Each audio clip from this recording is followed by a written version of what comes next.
सोच में सकारात्मकता लाएं, जीवन को बेहतर बनाएं। मनोदर्पण पर कॉल लगाएं, मनोबल अपना और बढ़ाएं। मनोदर्पण पर कॉल लगाएं, मनोबल अपना और बढ़ाएं। चलो आज ही प्रण ले हम, मानसिक स्वास्थ्य सुधारे हम। चलो आज ही प्रण ले हम, मानसिक स्वास्थ्य सुधारे हम। मनोदर्पण के काउंसलर से परामर्श पाने के लिए डायल करें टोल फ्री नंबर 844-844-0632। नंबर एक बार फिर सुने 844-844-0632। Namaskar, I'm Shivani and I welcome you all to our live and interactive session. You are watching this session on PM eVidya channel 6 to 12 and also on our official YouTube handle, that is NCERT official. Well, let me apprise you all for this half an hour. We have our special program for Sahyog, and yes, as you all know, the Sahyog and Paricharcha sessions are brought to you by Manodarpan and is a great initiative of Ministry of Education as a part of Atmanirbhar Bharat Abhiyan for providing psychosocial support and mental well-being to all the teachers, parents and students across the country. Well, the topic that we have taken up today is really very important. So, the topic for today is awareness as medicine, that is, can consciousness heal the mind? Well, can awareness be the key to unlocking mental wellness? And how awareness can act as a medicine? So, it's a very quite interesting question for all of us. So, today in this session, we will explore into the interaction of awareness, consciousness and yes, of course, mental well-being. And to delve deeper into this entire topic, we are also joined by our esteemed experts through online medium. So, let me introduce to them first. Firstly, today we are joined by our expert Professor Shilpi Kumari. Ma'am is Professor in Education in DE NERIE Shillong. Ma'am, namaskar and welcome to our session. Okay. Namaskar. Namaskar, ma'am. And along with our expert, we are also joined by practicing counsellor Miss Shivani Laishram. Ma'am, namaskar and welcome to our session. Namaskar, good evening and thank you so much. Okay, thank you so much, ma'am. And yes, to your viewers, along with our expert and counsellor, we are also joined by our Indian Sign Language interpreter, Miss Anushka Sharma. So, I also welcome you to this session. And now, dear viewers and learners, in case if you have any queries or doubt or you want to ask anything regarding this topic, then you can directly contact us via our phone numbers and mail ID. So, firstly, we have two phone numbers and it is 8800-440-559 and second phone number is of Manodarpan Counsellors, which is 844-844-0632 and our mail ID is sahyog.ncert@ciet.nic.in. And yes, as you all know, this session of ours is live and interactive. So, you can also drop your comments, your feedbacks in the live chat box option. So, now we will begin our today's topic, which is awareness as medicine. So, firstly, I would like to ask my first question to Professor Shilpi, and ma'am, I would like to ask you, like, what is the relationship between consciousness and the mind, as we are going to talk on today's topic? Professor Shilpi. First of all, thank you so much, Shivani, for giving me this opportunity to be a part of this Sahyog Karyagram. Through this program, I will be able to connect to students, teachers, parents across the country. How consciousness heals the mind, how consciousness acts as a medicine to overcome our mental suffering or treat our mental illness. We need to understand the relationship between these two. First of all, what is consciousness? Consciousness, it is the awareness of our own existence. It is the awareness that I exist in this world. It is the knowing about our surrounding, about the phenomena which occur around us. It is the understanding about our own thoughts, feelings, actions, perceptions, motivations, and also our opinions in different situations.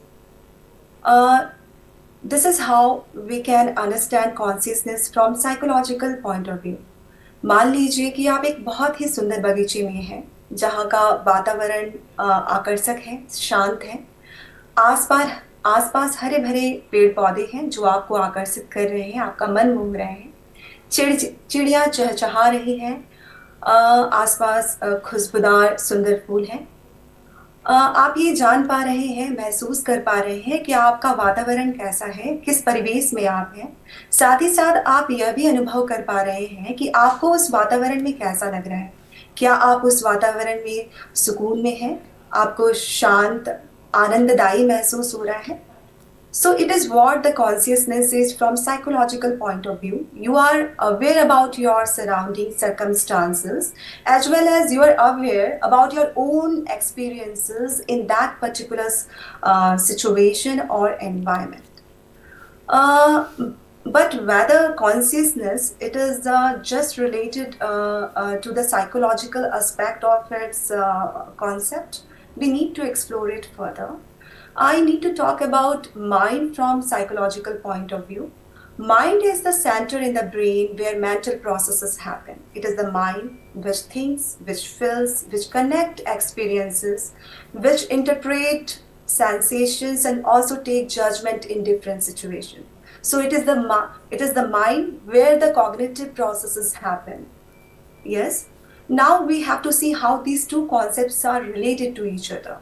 Cognition is the ground of the mind, which directs the mind, which regulates the mind, and also guides it to concentrate, focus on the positive aspects of the phenomena that happen around us, positive things, positive thoughts. Now the question arises, how consciousness leads us to focus only on the positive aspects, not on the negative aspects.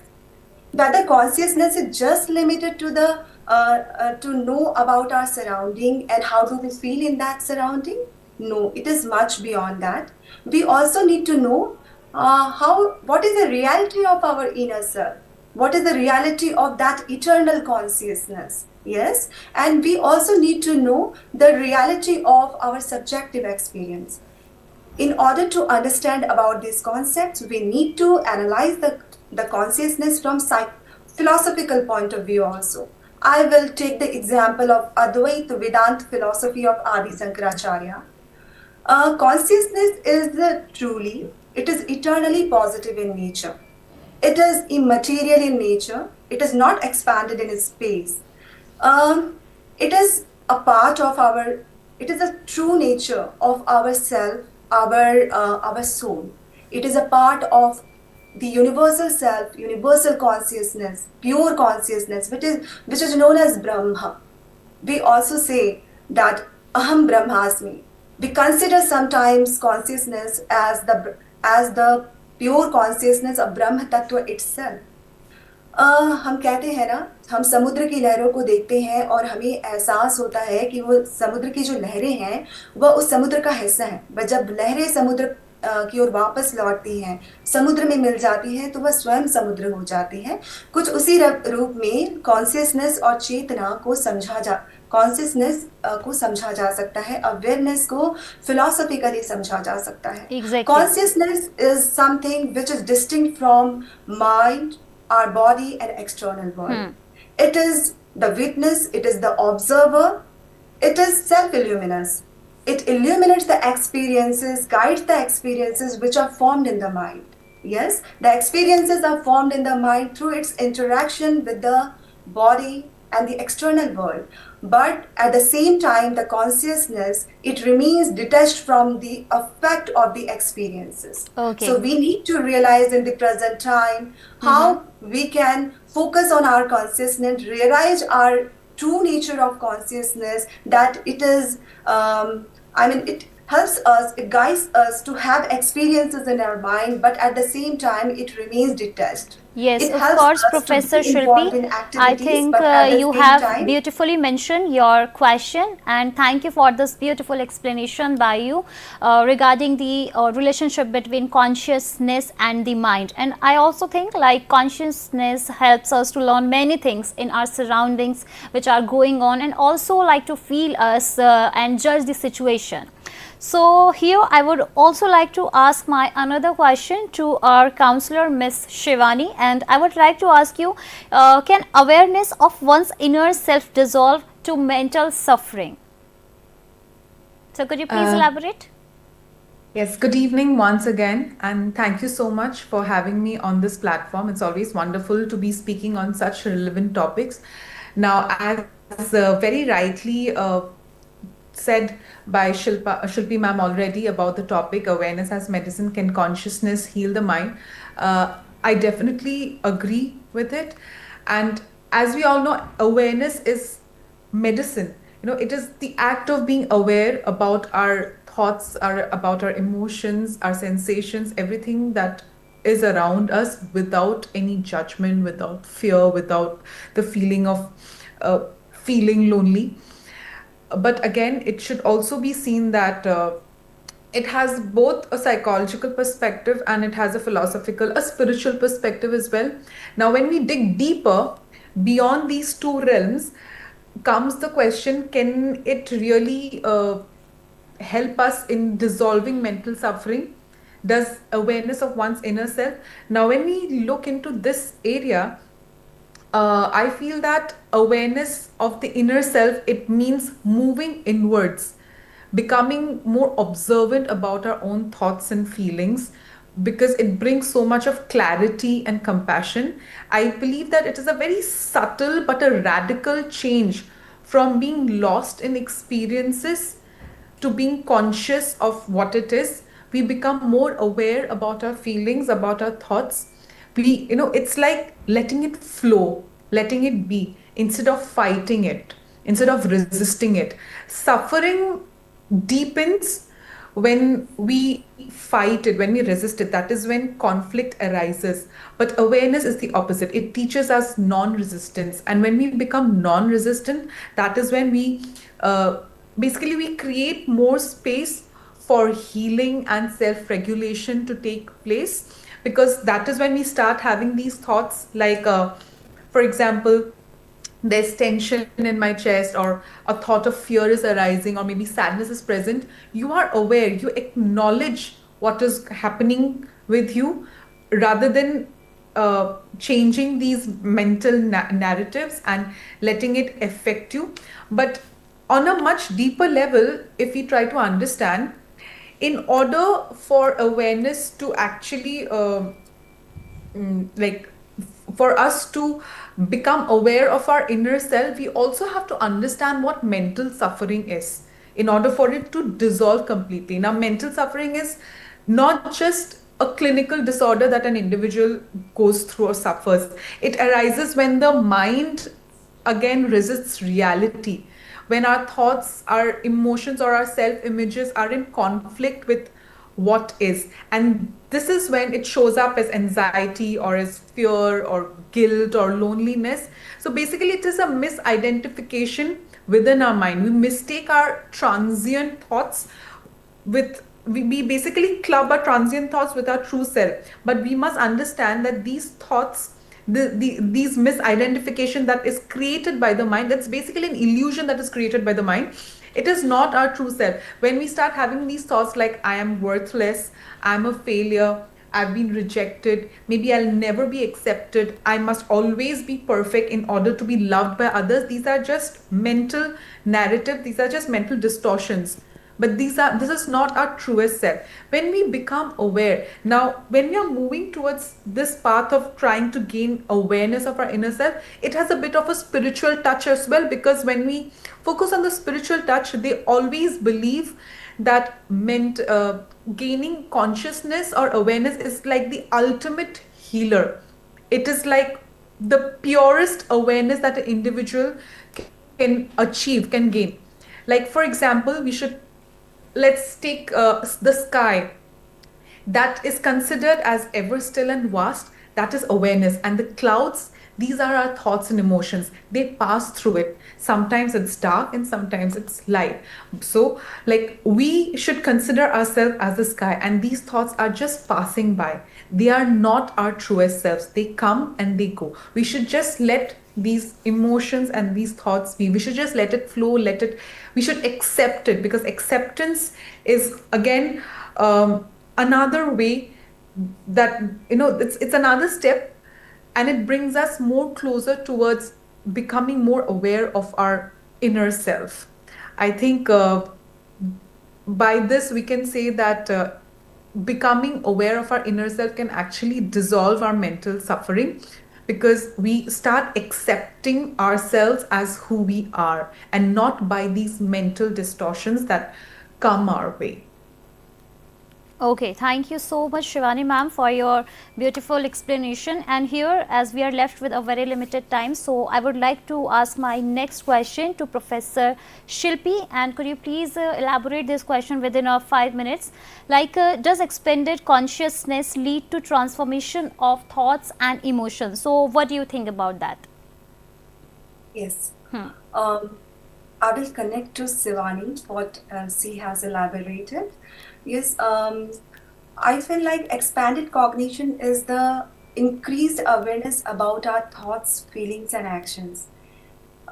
If we have increased awareness, increased understanding of our thoughts, feelings, and action, we become more aware about the situations, the circumstances in which we feel suffering, pain, displeasure, dissatisfaction, and also we come to know like which are the what kind of situations are there where I feel the contentment, satisfaction. So I try to avoid such situations and circumstances in which I feel dissatisfaction, displeasure. Or sometimes it happens you cannot avoid such situations, so you have to be there in that situation, but there also you try to focus on the positive things, positive aspects of those circumstances. वो कहते हैं ना, अच्छाई और बुराई तो हर जगह होती है. ये हम पर निर्भर करता है, ये हमारी अवेयरनेस पर निर्भर करता है कि हम अच्छाइयों पर ध्यान केंद्रित करें. हर इंसान के अंदर अच्छी प्रवृत्तियां भी होती हैं, बुरी प्रवृत्तियां भी होती हैं. अगर आप अच्छी प्रवृत्तियों को के द्वारा अपने व्यक्तित्व को नियंत्रित करते हैं तो स्वयं के अंदर राम का चरित्र देखते हैं, और यदि आप बुरी प्रवृत्तियों पर केंद्रित करेंगे तो आप अपने अंदर रावण के व्यक्तित्व को देखेंगे. तो कुछ उसी रूप में इंक्रीज्ड अवेयरनेस के रूप में मैं expanded cognition को psychological point of view से समझती हूँ. But again I will say that this expanded consciousness, it helps us to overcome our limitations of individual self. We suffer from individual chauvinism.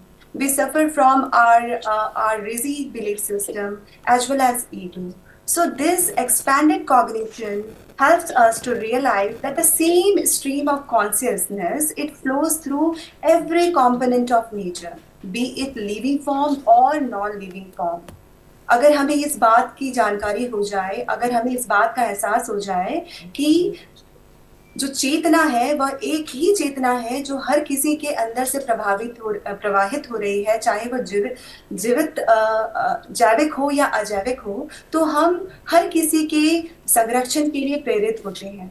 And this helps us to establish the philosophy of coexistence, co-development. We start believing in the philosophy of Vasudhaiva Kutumbakam, that the entire world is my family, and we become more focused, more sensitive for cultural sustenance, to promote our cultural practices, cultural occupations, and our indigenous knowledge system through science and technology, as well as we become very much sensitive towards environmental protection, wildlife conservation, and also enriching biodiversity. At the same time, we become very focused to develop a society which is inclusive and equitable in nature. Exactly, So our yes, expanded true, ma'am. cognition leads us to have a state of mind which is positive and inspiring and always mindful.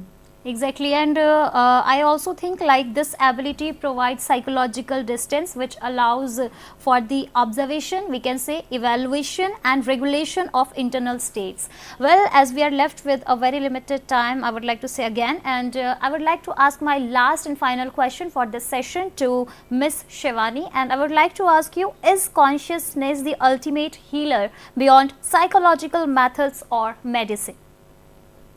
And please answer it in a very brief. Yes. Yes. Again, this is a very profound question, whether consciousness is the ultimate healer, and it has always been a matter of debate, because some people believe that yes, it is the ultimate healer, while some believe that no, there are other aspects involved as well. But again, as we ponder on this topic, at the heart of it is the relationship between consciousness, that is our innate awareness, and healing. Not just physical or psychological healing, but the deep restoration of wholeness. Like when we talk about medicine or psychological perspective, the psychological approaches, they do their bit in their own ways. Like, for example, medicine, they try to focus on the neurosystem, on the chemical imbalance. Psychological approaches could be therapy. And then they do help an individual to understand the content of human experiences, the brain, their emotion, their thought patterns, why something is happening, the symptoms that has led to a problem. And they do show a path that can help an individual gain a certain amount of healing. But this is done on a very superficial, I don't want to call it superficial level, but then they do help an individual dig deeper, but then it does not reach the absolute root. And at the ground level, at the root level, lies awareness, consciousness. In spirituality, they believe that it is the ultimate healer of of an individual feeling completely all right, beyond medicine, beyond psychological approach. It is the capacity to be aware. Consciousness is considered like the silent witness of all sensations, be it pain, be it sorrow, be it happiness, be it success, be it failure. It is non-judgmental. It does not judge. It does not resist. It simply knows. It is the very existence of an individual. It is what makes us who we are. It is untouched. It is unconditioned, and it is basically a complete. It makes a person whole in itself. It is unchanged. So when we lose touch with this deeper sense of awareness, that is when we become entangled in a lot of life challenges. And this entanglement and identifying with our thoughts and emotions is what creates an inner mental suffering. Okay. But then again, we cannot say that psychological perspective and the medical approaches are invaluable. No, they go hand in hand. All the three levels, along with awareness, they go hand in hand together. They guide us towards the insight, to gain an insight, but at the end, it is awareness that totally heals us. No therapy or medicine can give us peace if our consciousness remains unidentified, or it is identified with fear. That's why we see that most people, sometimes they heal psychologically, but they still feel incomplete because they have not gained the ultimate consciousness. Yes, definitely. Yes, Shivani. Awareness. Yes, very truly said. And I think in conclusion, we can also add like awareness can be a very powerful tool for healing the mind. So here I would like to wrap up this session as we are left with a very limited time. So firstly, thank you so much, Professor Shilpi Kumari, for joining us for this wonderful session. Okay. And again, I would like to thank Ms. Shivani Laishram. Ma'am, thank you so much for joining us. Thank you so much. Okay, thank you, ma'am. And along with our experts and counselor, I would also like to thank Indian Sign Language interpreter Ms. Anushka. Thank you for joining us. And here's a very important information for all our students, like the new NCERE textbook for class 4th and 7th are now available on Amazon, Flipkart, and also on our NCERT's official website. And before I leave, let me tell you, within a while, you can also watch our next program on channel number 6, 9, and 12 of NEPA. So once again, thank you and namaskar.